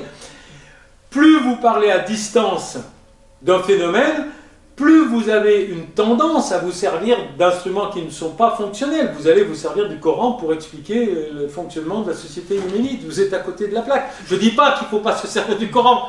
Mais bien sûr, chaque fois que vous allez introduire de la diversité, vous allez introduire de la complexité. Chaque fois que vous allez introduire de la complexité, vous allez vous rapprocher de la réalité. Et c'est tout. Et ça bien sûr. Et le grand déficit des sociétés occidentales maintenant, c'est que, bon, alors c'est plus complètement vrai, mais dans le premier livre que j'ai écrit, je disais 99% des spécialistes du monde arabe ne parlent pas l'arabe.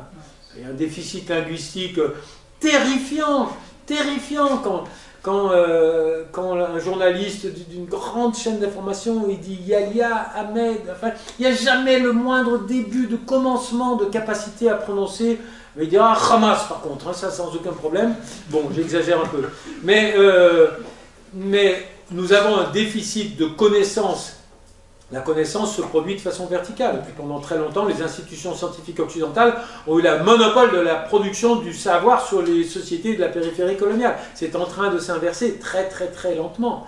Mais bien sûr, ce dont je remercie le petit Jésus, pardonnez-moi, je prends ce prophète-là comme ça au hasard, c'est de m'avoir donné la possibilité de vivre 25 ans dans les sociétés dont j'essaye de décrypter certains des modes de fonctionnement, alors que si vous n'y avez pas mis les pieds, bon voilà. J'ai des différends avec mes collègues, mes différends avec Keppel ne sont pas mes différends avec Roy. J'adore Roy parce qu'il n'y a pas la haine et l'ironie qu'on trouve chez Keppel, mais Roy il est étranger au monde musulman, il y a à peu près jamais foutu les pieds. Et je lui dis en toute amitié, quand tu parles, je ne sens pas battre le pouls de la rue arabe. Parce que, bon, oui, l'Iran, c'est l'Iran, l'Afghanistan, c'est l'Afghanistan, des sociétés qui n'ont pas connu le traumatisme colonial. C'est-à-dire que les deux sociétés où il a ancré ses constructions analytiques sont les exceptions à l'acculturation coloniale. Eh ben, si vous parlez de sociétés que vous ne connaissez pas, vous allez vous réfugier dans l'élaboration théorique. Et l'élaboration théorique, quand vous n'avez pas les garde-fous de la connaissance empirique, je prends un autre exemple, Olivier Todd. Olivier Todd, c'est le démographe. Je ne sais pas si ça... c'est bien Olivier, je ne me trompe pas, le prénom. Emmanuel Todd. Attention, ne nous trompons pas. Emmanuel Todd, applique l'instrument démographique à l'analyse sociopolitique de la planète tout entière.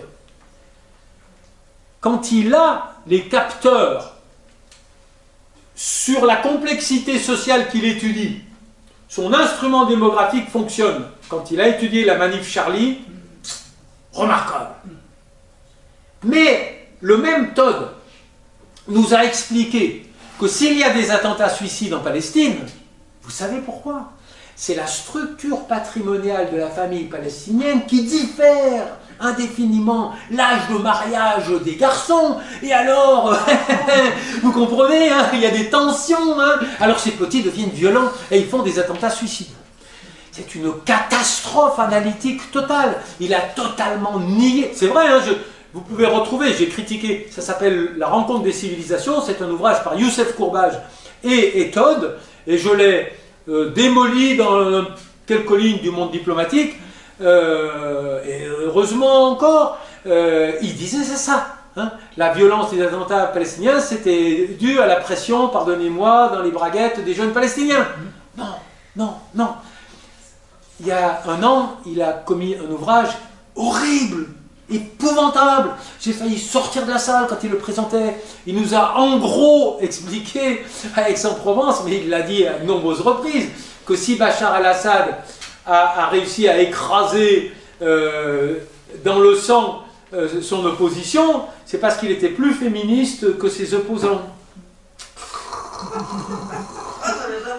Où sont... Ah ben oui, mais celle-là, elle existe, vous la retrouverez, elle est extraordinaire. Où sont les bombes russes, où sont la collusion internationale? Non, rien. Et donc, bon, ce qui compte, à mon sens, oui, c'est le capital méthodologique, les instruments de la science sociale sont pertinents, mais quand vous maniez les instruments de science sociale dans un univers où vous n'avez aucun capteur, moi je dis, si vous voulez parler d'une société, vous devez au moins avoir la culture générale d'un bachelier dans cette société. Vous devez connaître un peu de littérature populaire, un peu de chansons, un peu de cuisine, pas juste le nombre de députés. Hein. Et si vous n'avez pas cette connaissance intuitive de l'environnement, vous êtes condamné à dire des grosses bêtises. Et effectivement, moi je ne dis pas merci la science politique, ou je ne sais pas quoi, je dis merci, bon, c'est trivial ce que je suis en train de dire. C'est les voyages forment la jeunesse. C'est tout. Les voyages forment la jeunesse. Si vous ne quand vous sortez de votre univers hérité, vous le regardez de façon critique et distanciée, c'est tout. Si vous n'en êtes jamais sorti, vous croyez que vous avez le monopole de l'universel. Et puis vous allez voir, et bon, là dans le premier de mes livres, je raconte toujours la même chose. Je dis, j'arrive au Népal, et il y a un monsieur, il veut rencontrer un occidental. Alors il dit, je veux des cours d'anglais, en échange je vous donne des cours de sanskrit, donc je vais bouffer chez lui. Donc tout était très exotique. Et il me dit, vous le problème les occidentaux, c'est que vous buvez tellement d'alcool que vos enfants sont difformes et tout. Ah, je dis, bon, ouais, bon, c'est pas complètement faux, vous voyez, mais... Et puis, en même temps qu'il dit ça, il ouvre une petite boîte, puis il fait un geste assez disgracieux.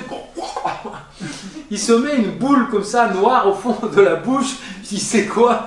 Il dit, bah, c'est de l'opium. Je dis, ah bon? Ben oui, tout le temps, pour digérer, j'en prends un petit peu. Et j'ai compris que ce monsieur venait de faire devant moi ce que peut-être certains de mes oncles faisaient, on le fait de moins en moins maintenant, mais il buvait une petite liqueur à la fin du repas pour digérer. Mais il avait complètement criminalisé cette pratique-là, et moi, dans mon esprit, j'avais complètement criminalisé l'usage qu'il avait. Et dans le pays voisin, en Inde, c'était exactement la même chose. En Europe, moi j'ai fait partie de ceux qui avaient des cheveux, je ne vois pas les vôtres madame, mais certainement aussi longs que les vôtres, vous voyez. Et je portais un sac à dos et je marchais sur les routes de l'Inde et du Népal. Eh bien, à cette époque-là, les jeunes branchés en rupture d'Occident, nous fumions des pétards, n'est-ce pas? Et les jeunes branchés indiens, ils méprisaient complètement le hashish, qui était une pratique banalement populaire. Et eux, évidemment, ils voulaient du whisky. Hein. Et moi, j'avais le mépris pour le vin rouge, qui était banalement populaire. Donc, c'est la possibilité qui vous est donnée de voir que les matériaux culturels dont l'autre pense qui lui donne l'accès à l'universel ne sont pas universels. Et bon, la dernière, mais je la raconte tout le temps, donc je la raconte quand même. Mais je pense que c'était au Cambodge, le camionneur qui nous conduisait s'est arrêté, il a pris une guirlande de feux d'artifice, hein, de pétards, et il les a lancés contre ce qui pour moi était la représentation d'une femme nue. C'était une femme qui était dévêtue et qui avait les bras comme ça, hein. Et j'ai compris, j'ai mis un certain temps à comprendre que ce que venait de faire le camionneur avec des choses qui dans ma culture sont de l'ordre de l'interdit. Moi pour lancer des pétards j'allais me cacher derrière le cimetière, mes parents ne voulaient pas que j'en achète. Lui il lance une guirlande de pétards sur une femme nue, il a fait l'équivalent de mon père s'arrêtant devant un sanctuaire et faisant une petite prière pour nous porter chance parce qu'on est parti en route en vacances pour la mer. Donc si il vous est donné quand vous avez 18 ans de comprendre cette complexité de la relation du culturel et de l'universel, du particulier et du général, ben effectivement, vous avez des chances de ne pas répéter le même genre d'imbécilité qu'au répand le franco-français lorsqu'il est enfermé complètement dans sa culture héritée. D'abord, on va aller dans l'ordre, s'il vous plaît. Oui, alors merci. Moi, en fait, ma question rejoint votre conclusion. Quand vous parlez de conjoncture difficile et de réfléchir à comment s'en sortir, en fait, c'était la question que j'avais en tête avant même que vous parliez de conclusion. Et c'était de se dire, finalement, autant en France qu'en Suisse, vous avez parlé de représentativité, le fait d'aller voter. Je pense que les efforts, en tout cas, sont menés dans ce sens-là par beaucoup de personnes de confession musulmane, que ce soit suisse ou française. Et en fait, le souci, c'est que les portes sont assez fermées. Donc, ma question serait dans le sens de dire, est-ce que la solution, finalement, pour nous, Suisses de confession musulmane, c'est de s'organiser, finalement, entre nous, ce que fait en partie d'ailleurs la CCC, de s'organiser entre nous et d'utiliser tous les éléments qui sont en notre possession, le droit, etc., pour avancer entre nous et se faire taxer, entre guillemets, finalement, de communautarisme, quelque part. C'est quoi la solution pour s'en sortir, finalement? Parce que ces voies d'intégration, de représentativité au sein de partis politiques ou autres, ça existe, mais on voit qu'on n'arrive pas à faire en place, en fait. C'est ça qui est compliqué. Donc, du coup, est-ce que c'est entre nous de nous organiser? Question essentielle. Pour moi, ça sera un échec. Hein, si on a un repli communautaire, ça serait un aveu d'échec. Moi, on m'a déjà posé 1000 fois la question. J'ai dit les musulmans doivent être partout. Ils doivent être partout et ils doivent être les meilleurs. Et je prenais des exemples complètement stupides. J'essaye de pratiquer de nombreux sports et je suis mauvais dans chacun d'entre eux. Mais l'année dernière, j'en ai essayé un nouveau. C'était le tir à l'arc. Et je suis allé dans un club de tir à l'arc. Et est arrivé un garçon qui avait tous les signes de l'appartenance extérieure de sa musulmanité. Et l'alchimique s'est opéré lentement, mais irrésistiblement dans ce club de tir à l'arc, était absolument magnifique. Et elle était essentielle. C'est-à-dire qu'il y a eu démythification. Je veux dire, il aurait pu y avoir une femme voilée, ça aurait été la même chose, ou peut-être encore mieux. Il y a eu une démythification, il y a eu les barrières de l'incommunicabilité sont tombées petit à petit, on apprend ensemble, on fait quelque chose ensemble.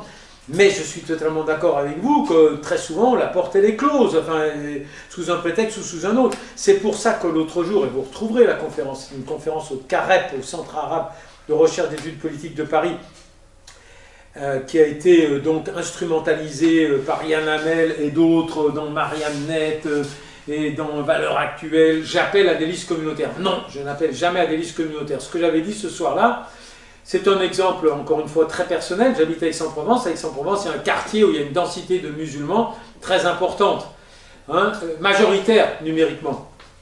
Qui a-t-il élu ce quartier? Rassemblement national. Voilà. Pourquoi? Parce que les musulmans n'ont pas voté. Bon, voilà. Donc là, je pense que je ne dis pas que c'est gagné, mais c'est quand même dommage de ne pas essayer. Si les musulmans ne votent pas, évidemment, leur crédit auprès des décideurs politiques va en s'amoindrissant. Maintenant, les listes communautaires, j'y crois pas. Enfin, c'est dangereux. De toute façon, vous n'êtes pas majoritaire, donc vous ne gagnerez pas avec des listes strictement communautaires. Mais par contre, que les musulmans votent très systématiquement, le fassent savoir, interrogent les candidats, ça me paraît essentiel. Les musulmans sont majoritaires par rapport aux juifs en France, très largement. Comment se fait-il que la représentation électorale ne joue pas mieux son rôle Bon, elle joue son rôle hein, au niveau municipal, tout ça. Mais donc, il devrait y avoir des moyens. Un homme politique, c'est bon, pas tout le temps, mais enfin, c'est une marionnette qui regarde son électorat pour savoir dans quel sens il faut qu'il bouge pour être réélu. Hein. Une des réformes institutionnelles que moi je suggérerais à mon pays, la France, je dirais remettez le septennat et interdisez qu'il y ait un deuxième septennat. Pourquoi? Parce que le président élu va inexorablement s'adapter à ce qu'il perçoit être les attentes de son électorat. Ce qu'il veut, c'est pas le bien du pays, c'est être réélu. C'est passer encore 5 ans avec Brigitte dans la grande maison. Donc s'il faut dire des choses horribles, mais oui, mais c'est ça, il va le dire. Je ne sais pas quelle est la perception qu'a Macron des questions dont il parle, mais c'est ce qu'il en dit.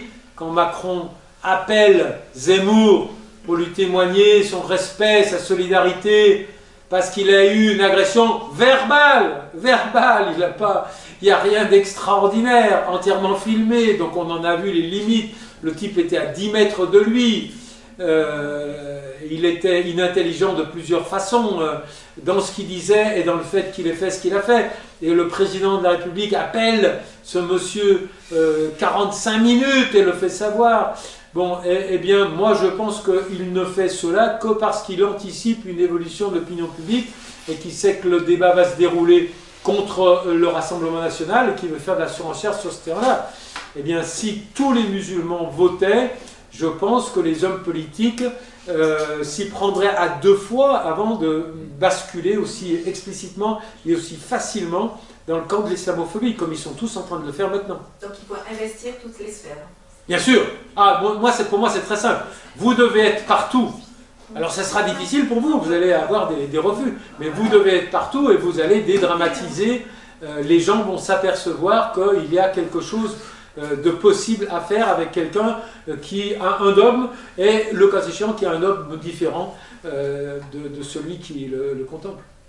Parler, parce que c'est vrai, dans tous les discours académiques, médiatiques, on parle des musulmans. Vous avez aussi beaucoup parlé des musulmans. Est-ce que le principal problème n'est-il pas de parler trop des musulmans et pas plutôt des citoyens? Est-ce qu'on ne devrait pas plutôt parler d'abord des citoyens et ensuite peut-être de leur autre appartenance, parce qu'ils sont multiples? D'accord, on prend toutes les questions, ça c'est possible? Alors d'accord, première question. Deuxième question. Moi c'était un peu pour compléter ce qu'avait posé comme question Saline.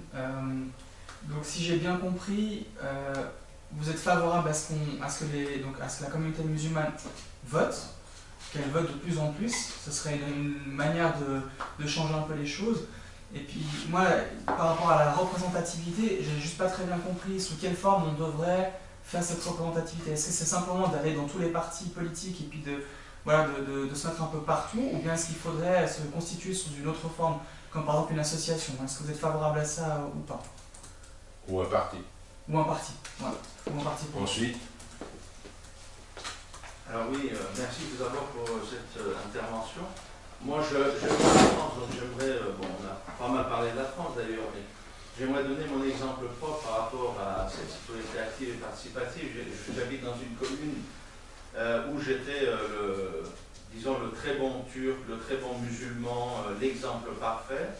Et du jour au lendemain, c'était en 2014, quand je me suis présenté aux élections, j'étais l'islamiste, le pire des enfoirés qui puisse exister dans cette commune. Donc du jour au lendemain, j'ai vécu, disons proprement, moi, cette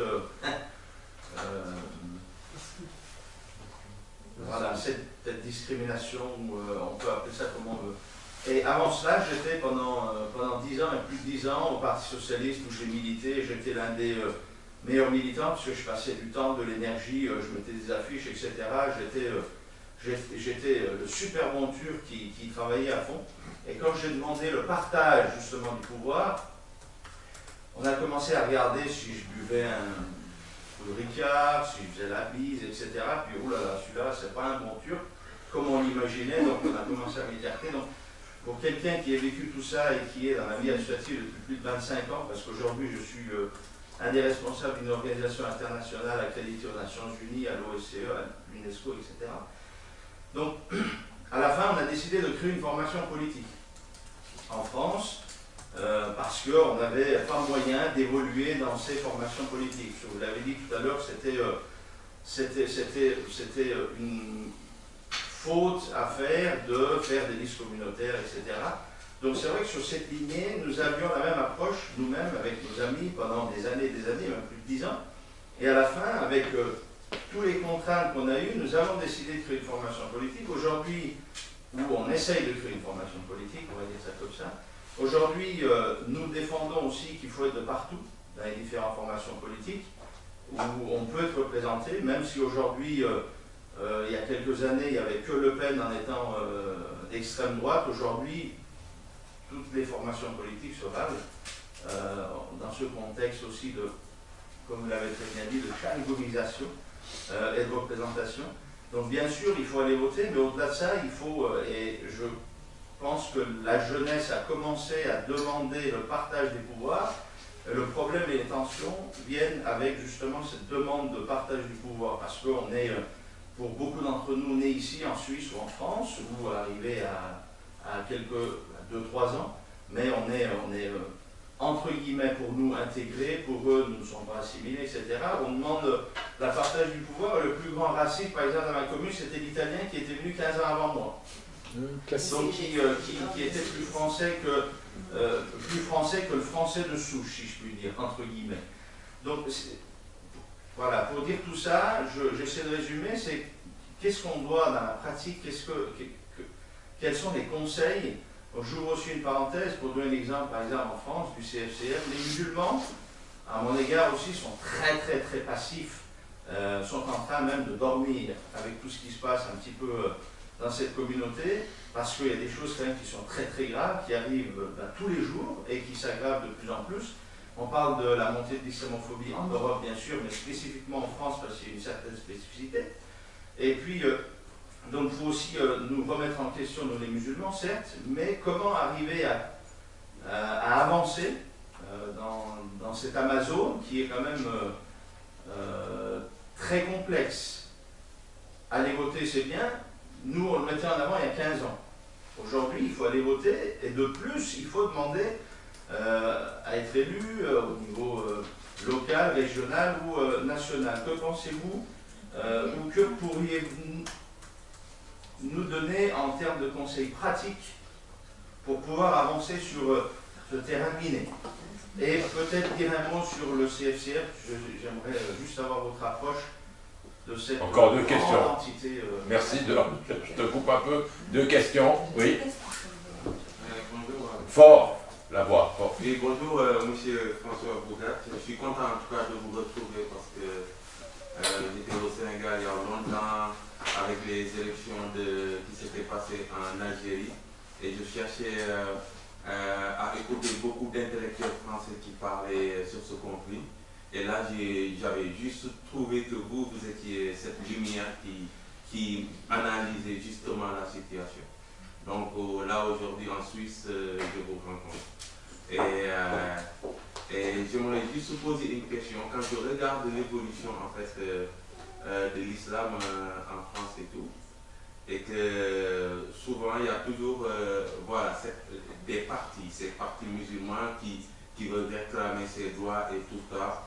Et je me dis, est-ce qu'il n'y a pas les Français, une masse critique de Français non musulmans qui se dit, écoute, nous on veut vraiment être cette France-là qui joue la fraternité et tout ça et qui veut en fait une société où en fait tout le monde, que ce soit musulman ou chrétien ou je ne sais pas, juif ou musulman, et c'est un Français, je le regarde comme ça.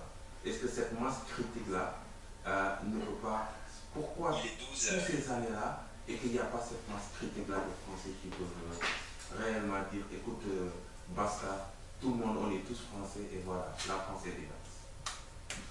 Merci. Dernière question. Oui, merci. Je vais essayer juste de formuler une dernière question rapide. La spécificité de la laïcité française, alors que Genève essaie d'importer, on est prise avec ça, vous expliquez cela par l'historicité, enfin par l'histoire. Je comprends, j'admets, mais quand même, on est en train de constater une certaine contagion d'un dogmatisme, d'athéisme d'État qui est en train de venir d'ailleurs ici à Genève. Là, on n'est plus dans l'histoire parce que Genève n'a pas la même histoire française et pourtant on est en train de récupérer exactement la même rhétorique. Et là, finalement, ce que l'on constate, à quoi on se heurte, c'est finalement à une dogmatique.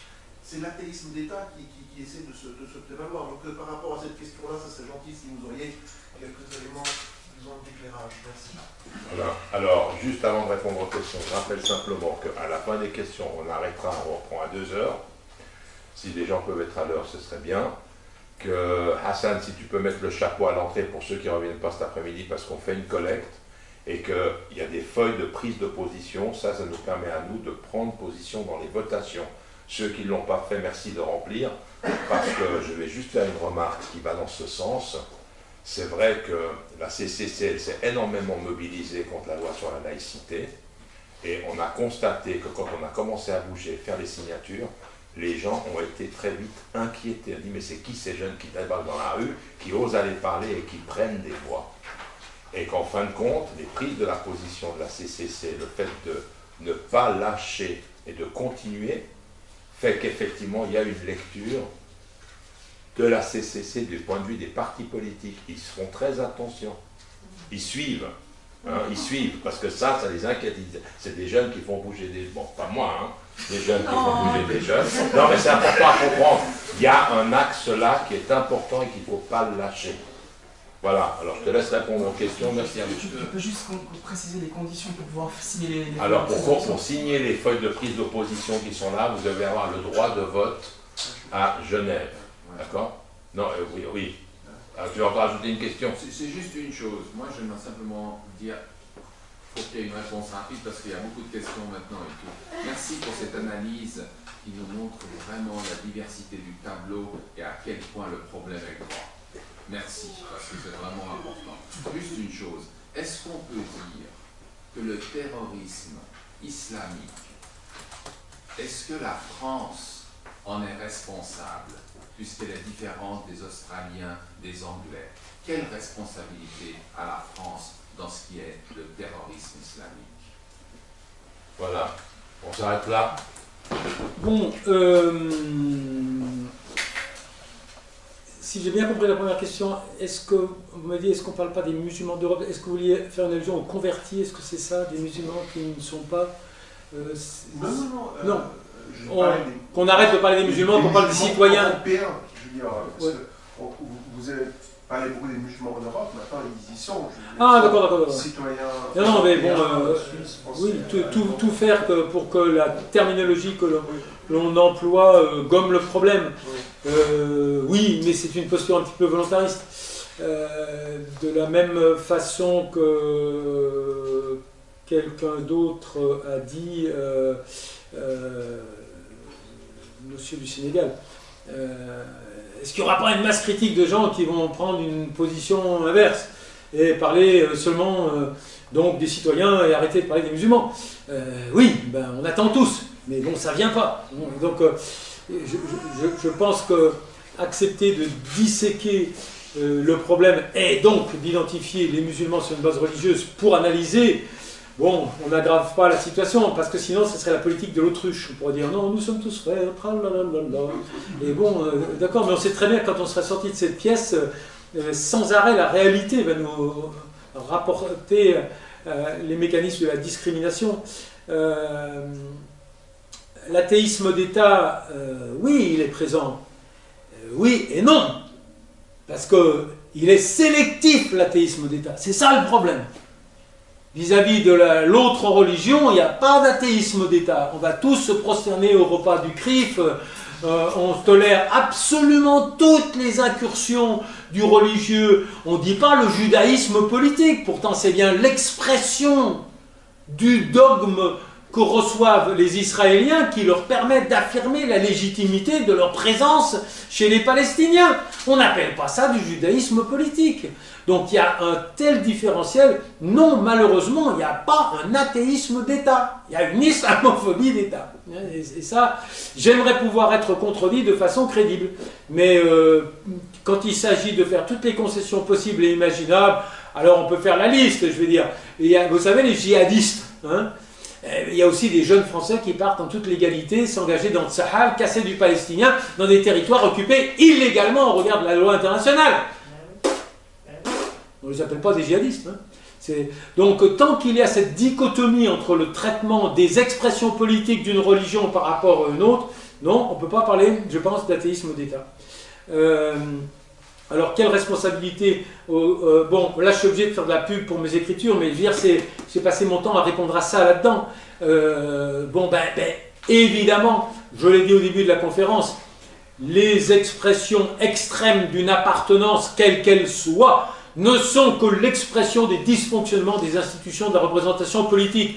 Cette recette-là, vous pouvez l'appliquer à l'intérieur des enceintes des pays musulmans, ou à l'échelle de la planète. Vous retrouverez toujours une société qui est traitée normalement, ne va jamais, les Irakiens ne sont allés vers Daesh à Mossoul que parce que les institutions de l'État central irakien étaient considérées pour eux comme étant sectaires aux mains des chiites, perfusées par l'Iran et les visant en tant qu'appartenant à la communauté sunnite. Donc sur toute la planète, on reviendra toujours au même registre. Les poussées des comportements extrêmes sont le produit des dysfonctionnements des institutions de la représentation politique et bien sûr, la France a participé à la montée en radicalité de ceux qu'elle a maltraités historiquement et conjoncturellement. Les attentats, on ne le dit jamais, mais là pour descendre au niveau de l'analyse factuelle brutale, le Bataclan, avant l'assaut final, il y a eu dans le toit du théâtre une négociation qui a duré 20 minutes. Je vous défie de retrouver ça dans les commémorations. Qu'est-ce qu'ils demandaient ces gens? Ils demandaient le retrait des troupes françaises de Syrie. Et ils disaient, nous sommes venus vous faire connaître ce que vous êtes en train de nous faire connaître. La France a déclaré la guerre à Daesh, alors que Daesh n'avait pas encore déclaré la guerre à la France. Mais ça disparaît totalement du paysage explicatif. Ce procès interminable ne peut pas nous permettre de comprendre, parce qu'on va pleurer, mais moi je pleure aussi pour cette jeune policière qui a été tuée, qui ne le méritait absolument pas. On va disséquer chaque larme, mais on va jamais nous donner les moyens de comprendre qu'il y a eu d'autres formes de violence qui ont nourri la crispation réactive. Bon, voilà. Donc oui, bien sûr, et cela a été démontré, et l'article que je vous ai cité justement est très intéressant. Il dit les caricatures, elles ont été publiées dans je ne sais combien de pays. Ben Laden en personne dit: ne vous êtes-vous jamais demandé pourquoi ce n'est pas la Suède que nous attaquons? C'est dans les discours de Ben Laden, ça. On ne vous le mettra pas tous les matins sur France Info, mais c'est dans les discours de Ben Laden. Ne vous êtes-vous jamais demandé pourquoi ce n'est pas la Suède que nous attaquons?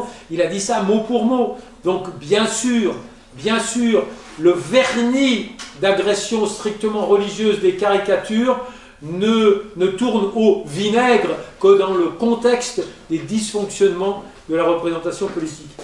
Et ça, bon, évidemment, c'est extrêmement important. Alors évidemment, vous avez été le bon Turc et puis vous avez vu... ça, on pourrait en parler pendant des heures.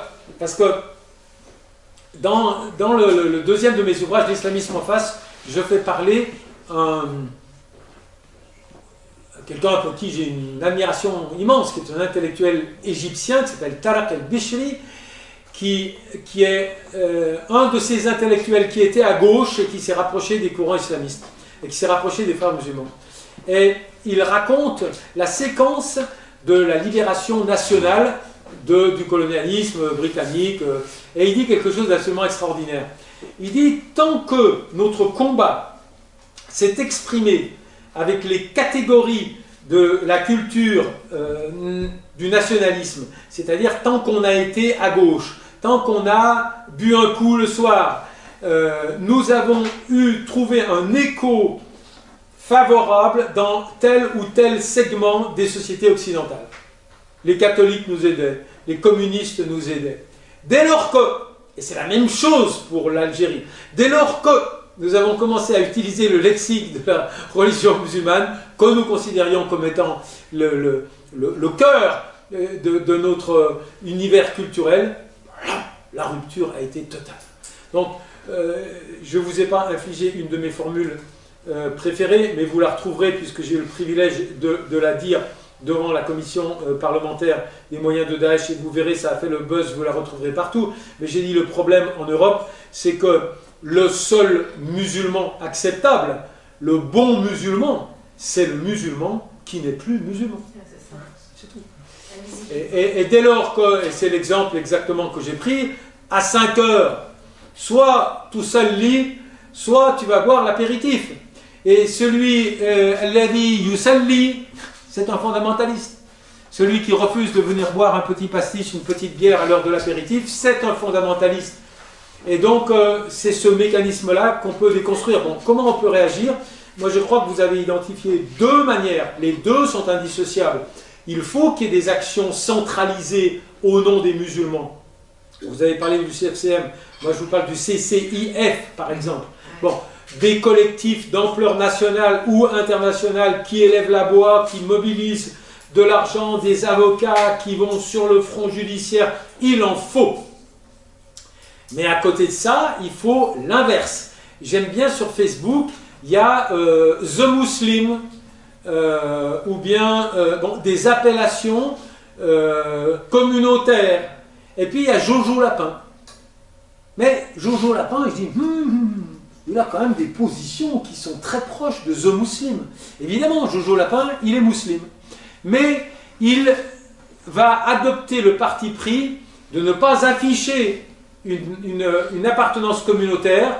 Et je pense qu'en termes de communication, c'est une direction dans laquelle il faut aller. C'est-à-dire, si vous fondez un journal, le journal des musulmans, paf, vous êtes enfermé dans le ghetto communautaire.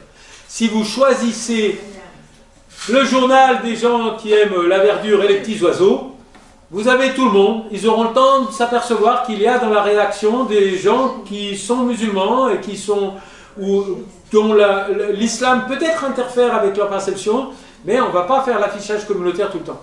Donc là, je pense que c'est cette dissolution dans des institutions qui poursuivent des buts humanistes qui est très très importante. En ce sens, je dis, il faut qu'il y ait des musulmans partout, et si possible qu'ils soient meilleurs que les autres.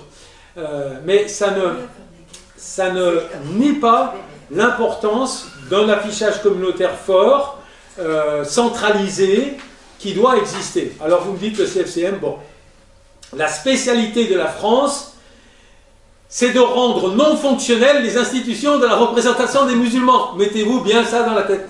C'est tout. C'est tout. C'est de domestiquer au sens le pire du terme. Je cite souvent quelqu'un pour qui j'ai une très grande admiration, qui est Malek Ibn Nabi. Malek Ibn Nabi, donc c'est algérien. Alors c'est très très très curieux, c'est là qu'on voit que l'histoire va vite. Malek Ibn Nabi, qu'on peut considérer aujourd'hui comme un penseur islamiste, en 1958, il était publié par Le Seuil, s'il vous plaît, Le Seuil. Parce qu'on s'en foutait de l'islam, c'était pas quelque chose qui était criminalisé, donc un penseur musulman, bon c'est un penseur musulman, maintenant, mais il n'aurait pas une minute sur France Inter. Mais Malek Ibn Nabi, il avait employé une formule extraordinaire pour stigmatiser la façon dont les Français altéraient les mécanismes de la représentation électorale des Algériens musulmans, des Français musulmans d'Algérie. Il disait, c'est un système, c'est ôte ta conscience de là, que j'y mette la mienne. C'est magnifique, la formule est magnifique. Ôte ta conscience de là, que j'y mette la mienne.